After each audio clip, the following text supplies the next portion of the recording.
I am Ken Canion. I am your host of Love, Lust, and Lies. And today's topic is how to overcome rejection. Y'all, I got to be real today. I got to give you some transparency. So let me tell you what happened. My business is growing. You know, my coaching business is growing. Y'all know I'm doing these lives. You guys know that I'm doing things that are, so I'm growing my business, writing books during COVID and all of this. And I work with interns, and I work with North Carolina A&T. That's my alma mater. I love them. So I help their interns grow. I've been in business a long time, 27 years, y'all. And I haven't worked for anybody full time for 25 years. So I teach those young people how to not only be ready for whatever happens, because the marketplace is out there. And the marketplace, they are competing against people not who are going to HBCUs. They're competing against people who are over in China. They're competing against people who are, who are in other countries. This is just what we're doing. So I did some mock. They asked me, my Department of Communications, asked me to do some mock interviews. And during these mock interviews, I would look for people who wanted to do interns with me. And most people who do interns with me, they go on to greatness, because I am going to teach them things that these corporate interns are not going to teach them. One of the guys that I've taught, one of my best students ever, John, went to LA. I taught him how to sell. He ended up getting a deal with Adult Swim for his series. I taught one guy that was my intern, actually won an Emmy. Kevin, what did he win? He won an Oscar for one of his movies. So the interns that work with me, they always learn. Now, I have a I'm strict about the way that I teach them, because I know that the world is unforgiving.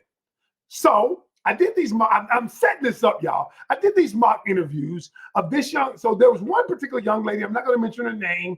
I liked her interview. And what I do with every person that I interview is I pre-qualify them. And this is what I'm telling women in relationships. You have to pre-qualify the guys. I'm going somewhere with this, y'all. Long story short, I asked them, if you want to work with us, you have to learn about our brand. Learn about what I do. It's just like this. If you're wanting to get in a relationship, you need to learn about the people that you're about to be in a relationship with. Okay? Does that make sense? So I hadn't heard from her. And so I just texted her and said, hey, I emailed and said, I haven't heard from you. Are you still interested in the internship? And so that's all I said, because I'm like, look, all right, are you still interested? If not, okay, go on.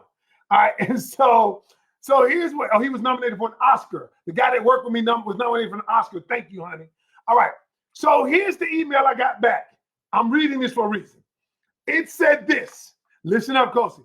Dear Mr. Canion, first of all, I appreciate you seeing something in me that made you want to give me an opportunity to reach a potential that I can't see at the moment.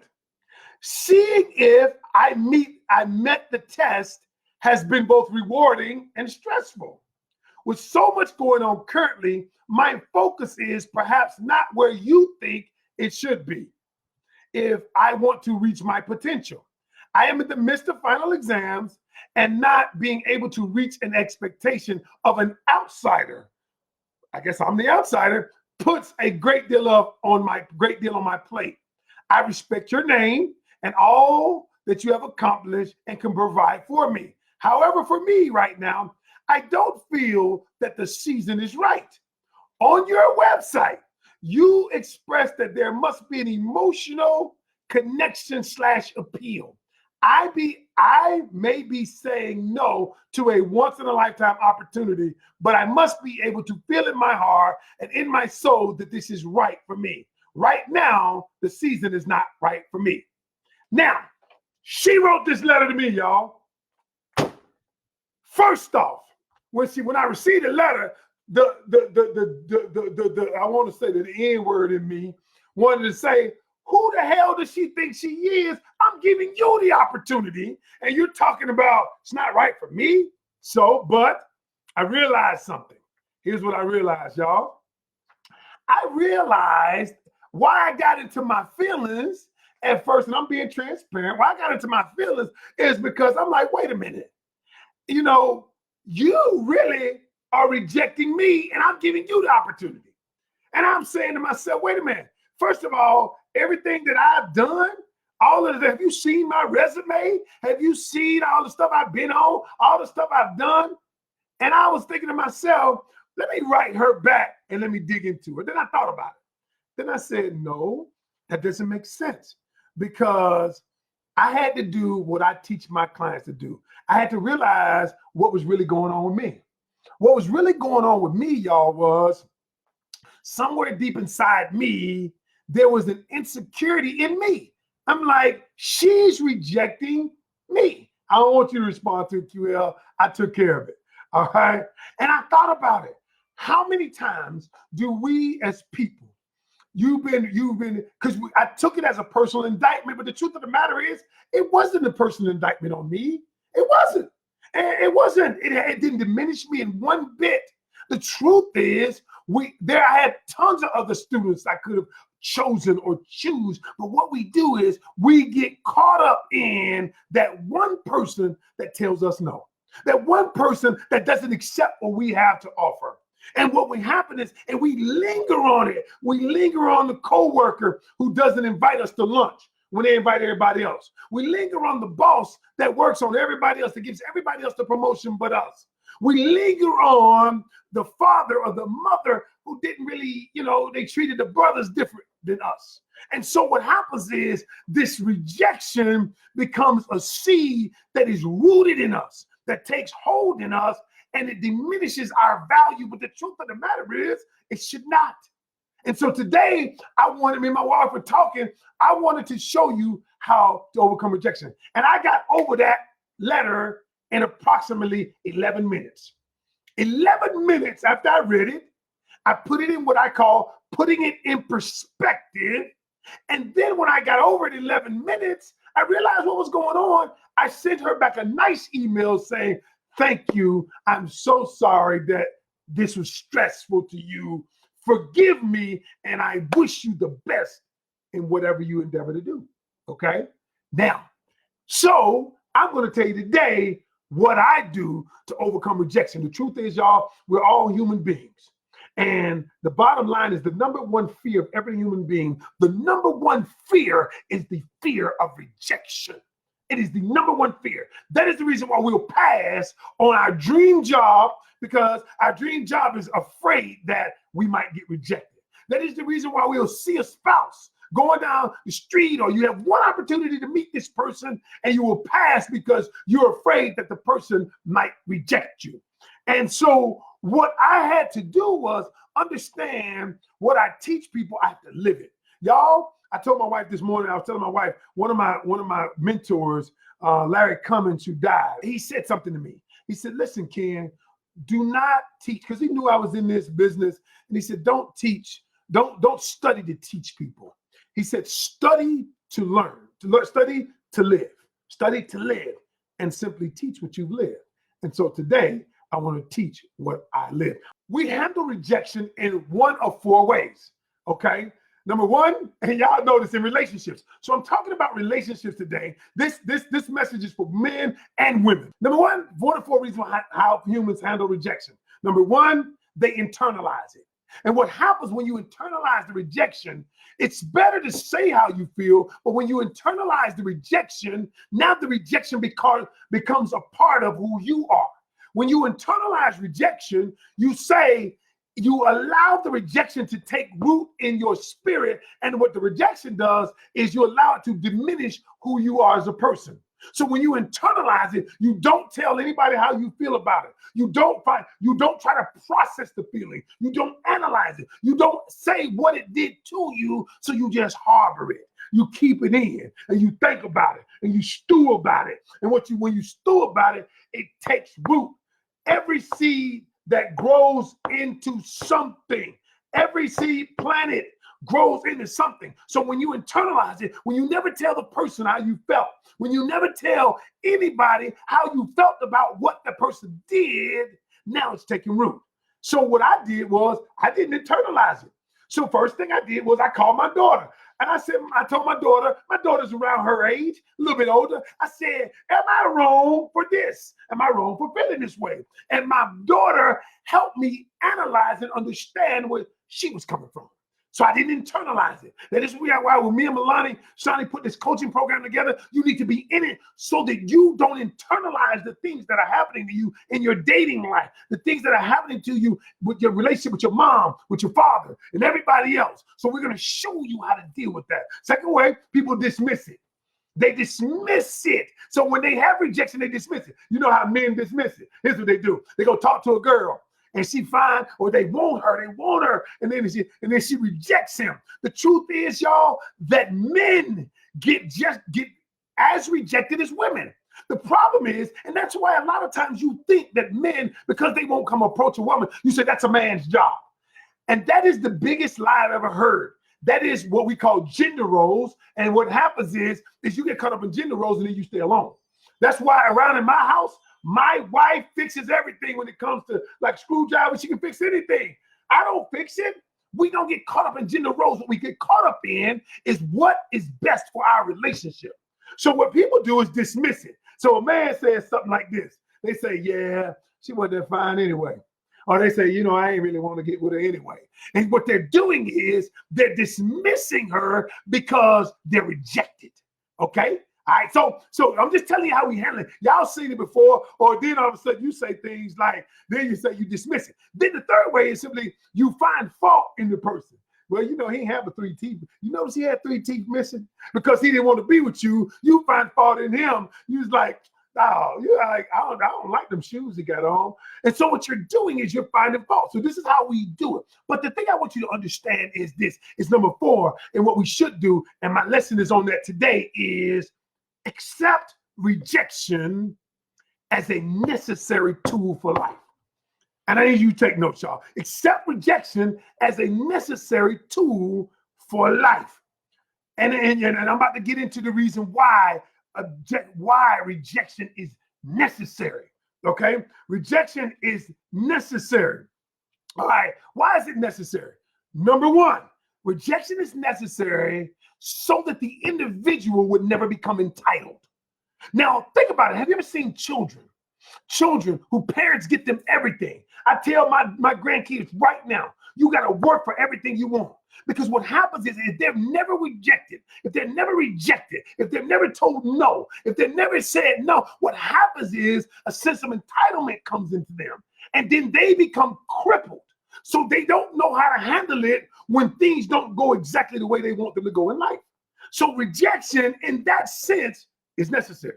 The second reason rejection is necessary is because if you did not have rejection, what would happen is you'd be tempted to stay average. Now let me get here. Oh, that's good, kid. That's good. Let me pat myself on the back.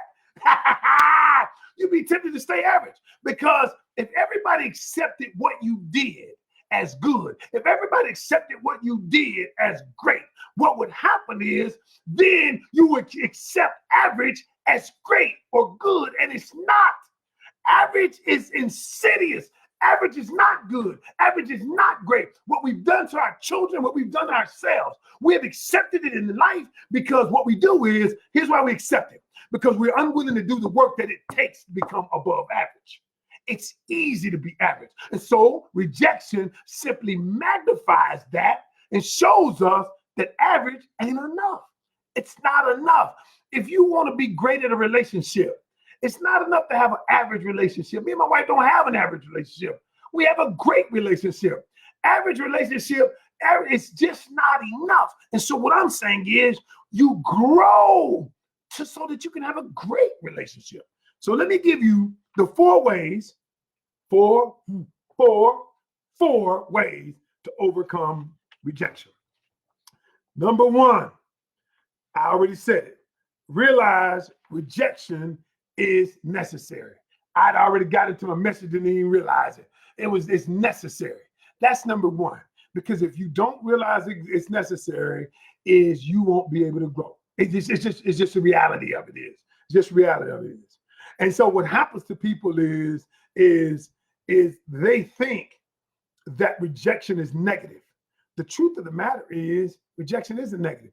Think about it, y'all. How many of y'all got Apple phones? Tons of y'all looking at me on an Apple phone. Think about it. Steve Jobs created Apple, then got rejected by Apple. Then Apple told him, we don't want you no more. Created Apple, then Apple told him, we don't want you no more, right? They kicked him out. He got rejected from the thing he created. Think about this. How many times do our children reject our message? The thing we created rejects our message. That is, can you imagine how heart-wrenching that is for him? I know how heart-wrenching it is as a parent. How the thing that I created rejects me. So, but it is necessary because it lets me know I got to do something different. It lets me know I got to go down a different path. All right. The second thing is how do you overcome rejection? How do you overcome rejection? This is powerful, y'all. Focus on what you have versus what you don't have. I'll give you a case in point. So what happens is when somebody rejects us on the job, or and they say things like, well, you don't have this education. I couldn't give you the job because of this. And so what happens is we begin to focus on the things that we don't have. In relationships, it's the exact same thing. Well, he wanted somebody with a better job, or she wanted somebody with a better job, or a different body than I have. And so here's what I say to people. I said, wait a minute. If that person does not value the things that you have, that's great. But the truth is you're focusing on what you don't have. So here's what you do. I tell people this. Watch this, y'all. I said, here's what I want you to do. Begin focusing on the things you have. Begin focusing on the things that you can do, not what you can't do. So people tell me I can't start a business today because I don't have $100,000. I said, okay, what do you have? I said, you got the internet? I said, yeah, I got the internet. I said, you got a camera on your phone, you got a computer? Okay, yeah, I got a computer. If you don't have one, we can buy one for $100. You can buy a laptop, use laptop for $100. Okay, now what I want you to do is this is what you do have. And so what I want you to do is you have an expertise, turn that computer on. This is why I'm doing this today is because my wife said, I used to be a perfectionist, y'all, and I'm still a perfectionist. But I fought through this. I'm healing myself, as Melania said. I'm healing through this, and things don't have to be perfect. My wife says, you know what we do have? I said, baby, we ain't got the lighting. We don't have a studio. She said, forget that. You got a phone. Turn it on. And the reason I'm in front of y'all today is because we started doing pillow talks. Pillow talks a couple of years ago, and now we built the following doing pillow talks. And I was like, wow. And so what people focus on, so here's what I want you to do. Focus on what you can do. What I want you to do is write down all of the attributes that you can offer to a relationship. All of the attributes you do have. And I just want you to write them out. Write them out. Write them out on one sheet of paper, and I want you to post them on your mirror. The reason why I want you to post them on your mirror, because we won't get into that today, is I want you to see them every day. I want you to focus on what you do have. I want you to focus on what you can do, not what you can't do, because what you can do, the things that you can do will ultimately help you be the person that you want to be. Does that make sense? And when you do that, when you start focusing on what you do have, it helps you analyze and understand the person who rejected you. They simply didn't need what you had. Somebody does. They didn't want what you have. So it's not personal. They just didn't want what you have to offer. Somebody wants what you have. Okay? The third thing, and these next two are the most powerful things. Start seeing rejection as projection. Start seeing rejection as projection. What do I mean by that? I'm going to give you a story, a quick story, y'all. All right. And here's a quick story. When you start seeing rejection as projection, you won't ever look at rejection the same. Let me give you an example. There was a friend of mine when I was growing up. When I was growing up, y'all, I grew up in Atlanta, and I was the kind of guy, I hung with a lot of different people because I was smart. I played football, but I hung with people who were, quote unquote, in the in crowd. And my best friend growing up was Brian Nesby. And Brian Nesby was very different. When he moved to my neighborhood, he was a very different guy. He played the piano. I remember he used to play green sleeves all the time. And I would say, play it again, play it again. And he played the piano. He was very articulate. Now, I went to a predominantly black school, and they would say that Brian Nesby talked white. Now, think about this for a minute, y'all. What are we saying? Because the young man talked articulate, because he used solid noun-verb agreement, he talked white? That is the most insidious thing I've ever heard. But anyway, he was my friend. And so what happened was the kids would talk about him. Kids talk about him. Kids talk about him. And what happened was the one thing I admired about him is he was my friend regardless of how he talked, because I valued that which he brought to the table. And so what I realized when they would talk about him, he never changed who he was. He never changed to fit in. How many times are we getting in a relationship? A person doesn't accept my body. A person doesn't accept how I talk. They don't accept what I do. And you try to change to be conciliatory towards them. Mistake. Brian Nesby never tried to change. What he did was accepted who he was and found people who would celebrate him, not just tolerate him. We became best friends. To this day, he's working in Broadway in New York because he embraced who he was. And what he shared with me one day that was powerful. He said, Ken, they're just projecting. And I was like, what do you mean by that? And he shared with this as a child. He said, they're projecting their insecurities on me.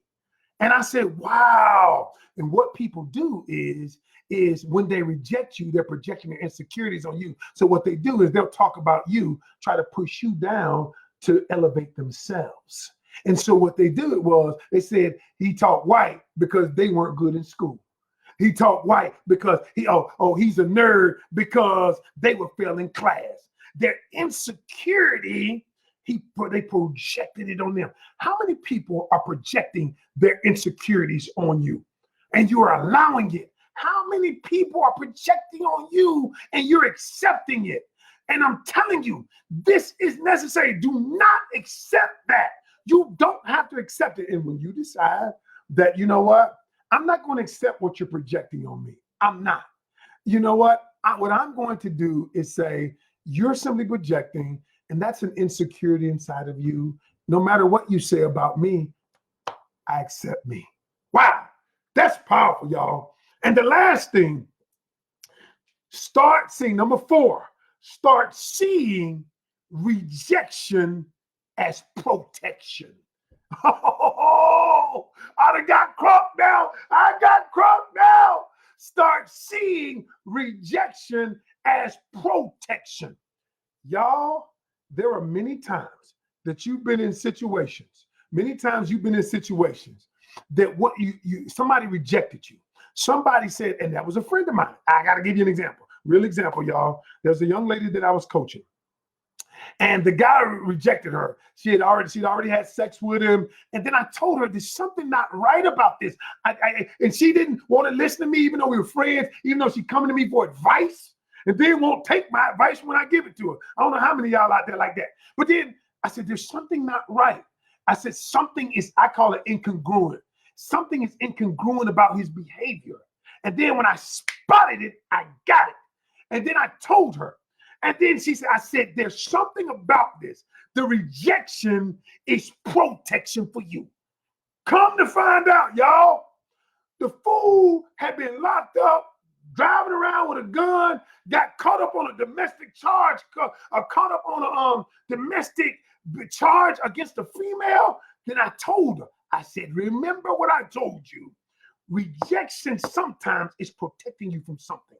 See, the student who sent me the letter, I realized, and this is how I put it in perspective. The student that sent me the letter, I realized that was protection from us working together, because that was going to lead to more frustration for me. Because if she wasn't established emotionally, I don't want to bring that energy into my company, because my company is a positive place where I'm helping people grow.